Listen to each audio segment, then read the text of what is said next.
So what we're going to do today is finish actually the Sikha for Vayakel. We're on page 181. And here it's a third part of the Vayakel, and it's about Adar, about the month of Adar. So usually, I don't know how they organize it, but they organized it very well for a year like ours with 13 months, because Adar is right after Vayakel, just like we have this year. So either they had foresight or there was a way to do this. In any case, this is the sweetening part of the Vayakel Sikha. So we talked about the Hachna and the Havdalah last week on Friday. We said the Hachna is working in such a way that you don't put your mind and your heart into it. We said that's very hard to understand today because most of the jobs that we have today require a person to put their mind and their heart into it just to do the job. I'm not talking about how they see it in general. So we said that one way you can understand what the Rebbe is saying is this concept that there's always an aspect of the job that you do, maybe the main aspect, which has to be done in Kabbalah Soul. It's just accepting it as a yoke. It's something that you have to carry. It's a burden. Even if you love your job, even if you're a lawyer, whatever you are, it doesn't matter. There has to be an aspect where you're just building vessels. And that aspect of building vessels, you do it in such a way that you don't put your mind and your heart into it, you just do it. That's what Nike calls just do it. It's this technical side of repeating things enough times until you become immersed in this and are able to do it properly. So that's one thing. Obviously, the Rebbe didn't mean this. The Rebbe meant that you should be interested more in, even though it says it calls it Yigiyah Mimela, like Yigiyah is like a toil, right. But without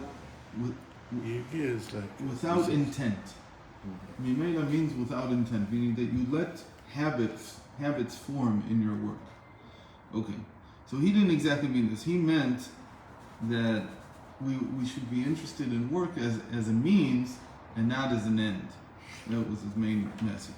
That's the submission. The separation was very interesting that he said that you should treat work as something that you do in order to create a dwelling place for God below.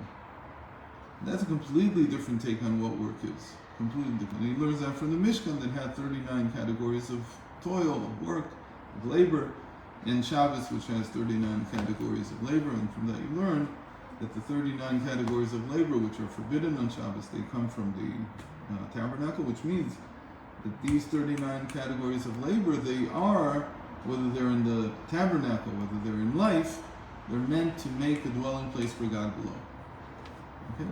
So that was the what we call the separation. The reason we call this separation is because separation is about creating your identity, who you are. So here it's about affecting the consciousness. And what you're doing, you see as a way of creating a dwelling place for Hashem here in this world. Now we're coming to the third part, which is the sweetening. And sweetening begins with Adar. And it says like this, it says a very interesting question. It says, when Adar begins, you increase joy. But the Mishnah actually says it like this. Said something entirely different. It says that when, it's in Tainus, it says when Av, the month of Av begins, then you decrease joy. Right. And that the Gemara said, so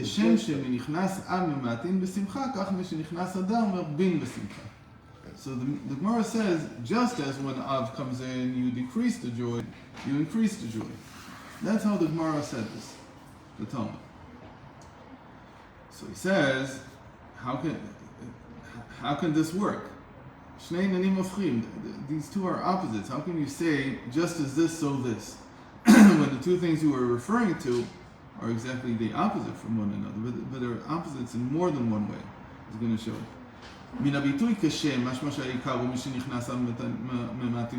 So the example is the month of Av and the decreasing of joy. And from that you learn about other and increasing joy.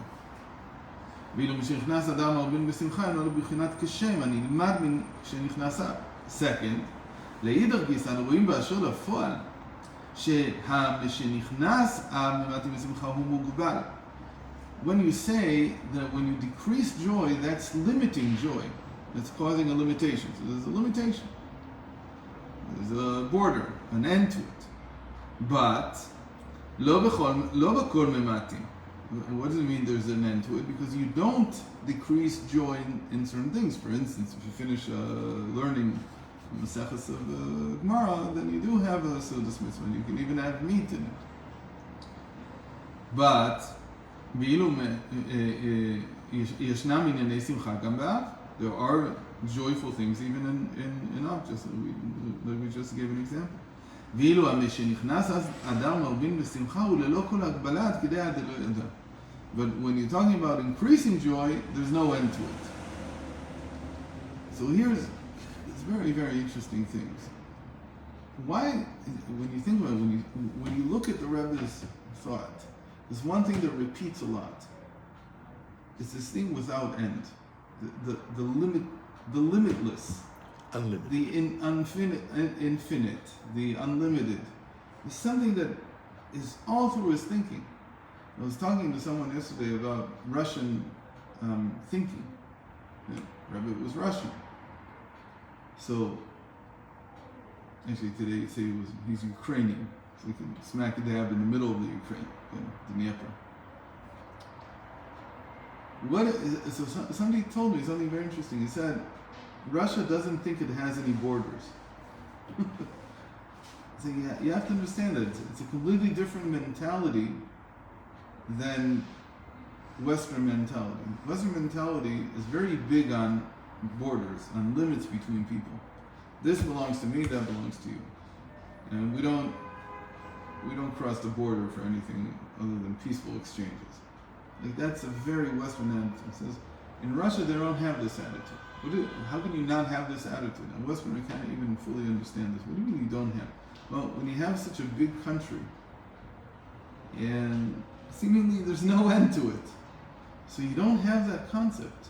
There's also something a little bit different. Borders weren't that common in the world before the 1700s. It wasn't a very common thing.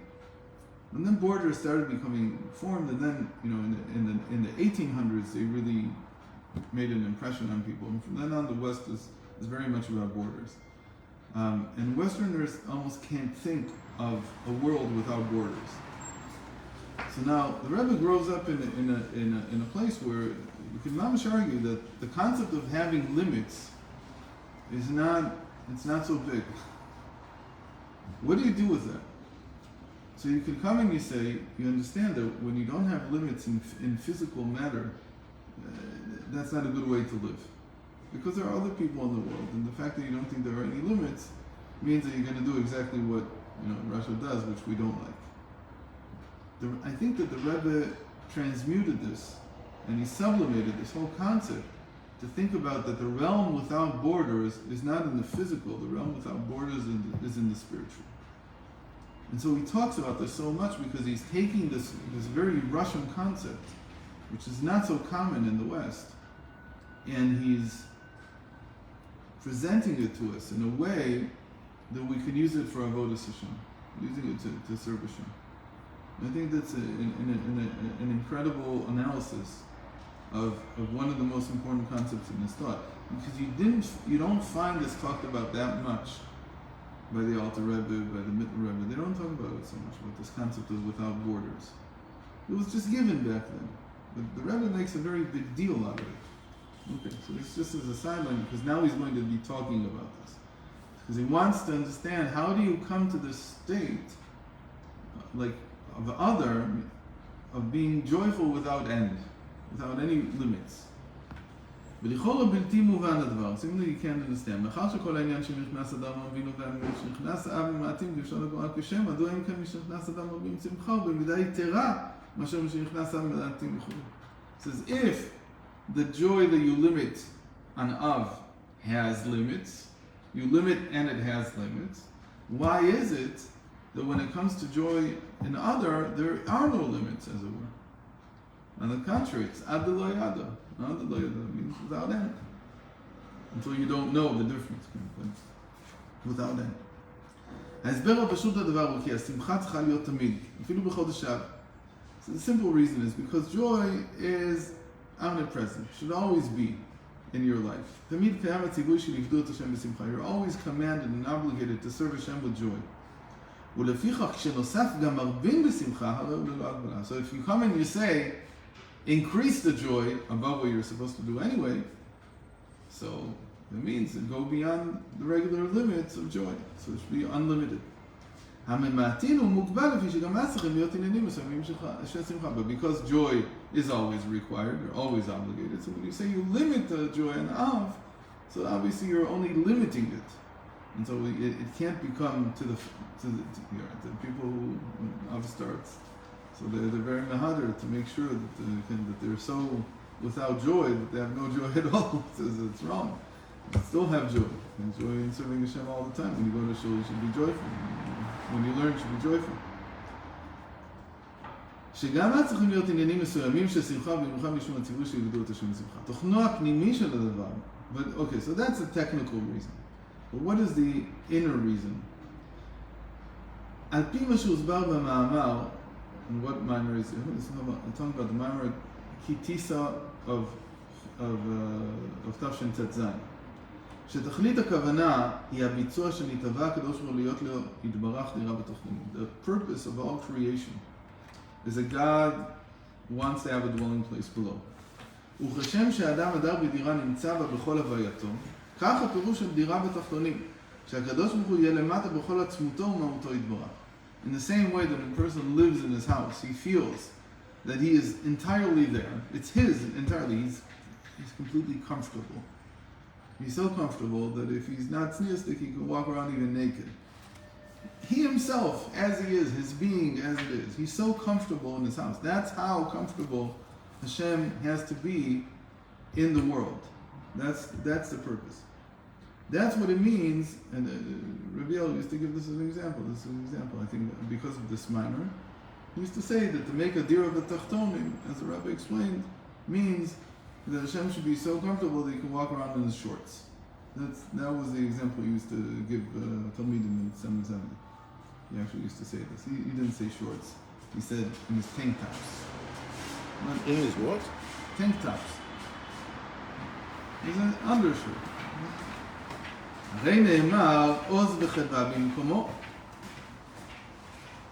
What does it mean that he's... Here he goes in a different direction. And that's what he said in the Maimer. Here he says, what does it mean that Hashem should be comfortable? It says, he has boldness and joy in his place. A place that's his. God's place. So it has to be feelings of boldness and joy. Only then can it really be called Hashem's space. That this is where he dwells. He has an interesting footnote here that we're not going to get into. כך יובן הדבר שיש להיות תמיד בשמחה, אפילו בזמנים שעליהם נאמר ממעטין יש להיות בשמחה במידה מסוימת, שכן דירה לו יתברך, יש לעשות תמיד בכל רגע ורגע, שהרי זה כל האדם. And since our purpose is to make a dwelling place below for Hashem, that means there always has to be joy in that space. That's the meaning of Ivdut Hashem b'simcha. It really means that it's not just when you're serving Hashem, but all the time since you're creating a dwelling place for Hashem, that dwelling place has to be joyful. As it says, "Ani lo nivrati ela l'shamesh et kunim," because my only purpose is to serve God. V'lechen mutel t'chava liot tamid b'chol rega v'simcha. All this is very good. But now we're getting to the important nitty gritty. העובדה שפעמים צריך להיות, in the next one we will. העובדה שפעמים צריך להיות בסדר עבודה בקו שני, קו מנוגד לשכר. The fact that sometimes we have to limit the joy. Again, he says, joy is the normal. That's the way you should look at the world. That's the way you should look at your life. That's the way you should look at your whole essence of what it means to be in the world. It's to create a space of joy. The fact that sometimes you need the other side, which is to limit the joy. תובן גם היא לפי המוסבר במאמר, הסדר של עשייה דירה. So he says, in the Maimer, he also gave another example. He says, it's actually brought in Torah, or we learned it, you'll remember in a second, because I mentioned it a few times when we were learning it, that when you create an apartment for someone, you create a dwelling space for someone, there are two things you need to do. The first thing is you need to have them, obviously they have to be completely comfortable where they are. But there's a preparation that needs to be done. Because in the Maimer, in the original Maimer where he talks about this in Torah Or, Sur Merav Asetov. So it says Asetov, the do good, is to create the dwelling space itself for God. But there's also a refrain from evil.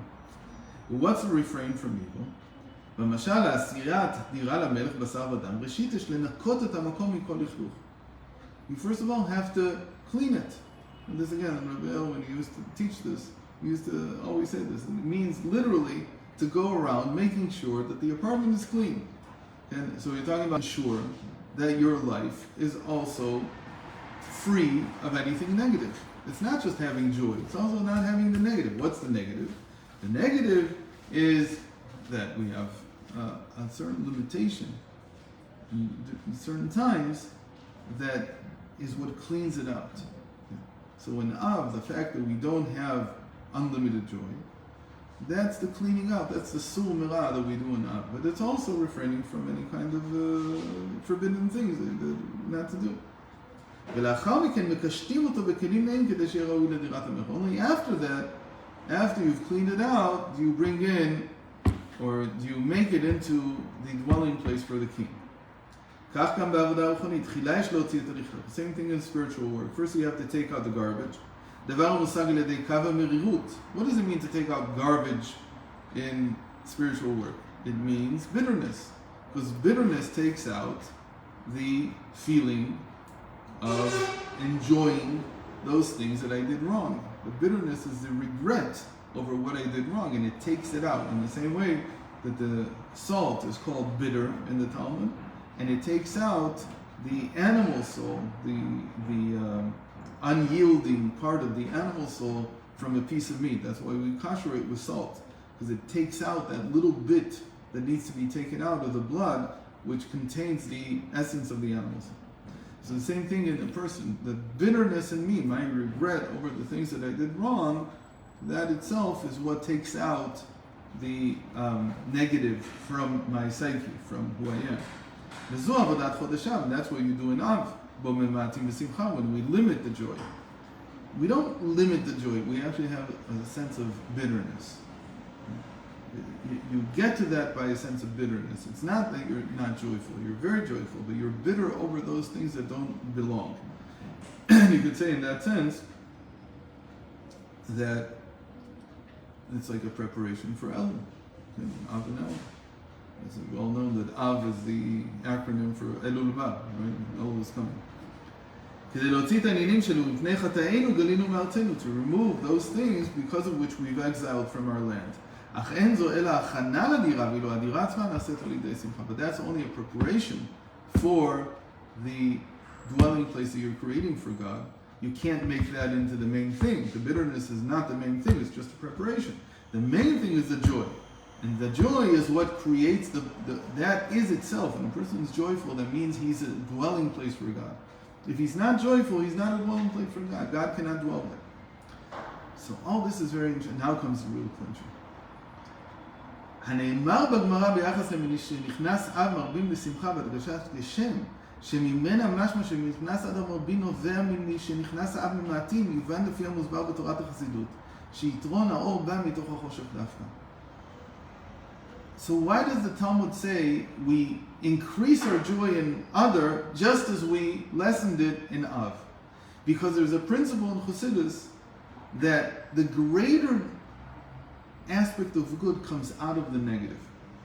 It's called Yitron ha'or min ha'choshech, that the benefit or the greatness or the greater light comes out of the darkness. You have to have darkness first in order for there to be great light. What kind of light? We'll see in a second that it's the infinite light. Not just regular light. It's not just that instead of having a 20-watt bulb, having a 100-watt bulb. We're going from a 20-watt bulb to an infinite sized bulb. That's the idea here. How do you reach that? You have to first of all experience some darkness. Now, this is a tremendous principle when you think about it. Let me, because we have to finish. I'm not going to have time to talk about it. I'll present the question. It's a question that every single Baal Tshuva faces at some point. What does it mean? If you're a Baal Tshuva, what does it mean? That your parents weren't from. And so at some point you come across this angering, whatever you want to call it, very upsetting fact that most from, very from ultra-Orthodox parents do not want their children to marry you. As a Baal Tshuva, I'm not talking about your kids are already something else. Why? Because they say you were born from a family that didn't keep Taharas and Mishpacha. They didn't keep family purity. Meaning that the mother didn't go to the mikveh every month. She didn't purify herself. I don't know how people take it. I'd be upset, to say the least. And it's a very touchy subject. It's got to be. I don't know how people. I think Baalei Tshuva just sort of, at some point they take it as another one of these strange things that they have to deal with. And how am I a lesser person because of that? And I have no control over that, and so on and so forth. All these arguments. So what do you do about this? So there's two ways of looking at it. There's two ways of looking at it. The one way is that I'm lesser. I'm less holy, call it, less pure. The other way of looking at it, and that's what we'll explain tomorrow, is that it's the other way around. It's not that I'm less. I'm fine. I'm perfect. The people who keep family purity, they're able to ingrain in their children something more. That more I don't have. I think that dealing with not having more, a person can more easily deal with than with being called less. The problem is that most people don't know how Hasidus treats it. So they think that what it means is that I'm less.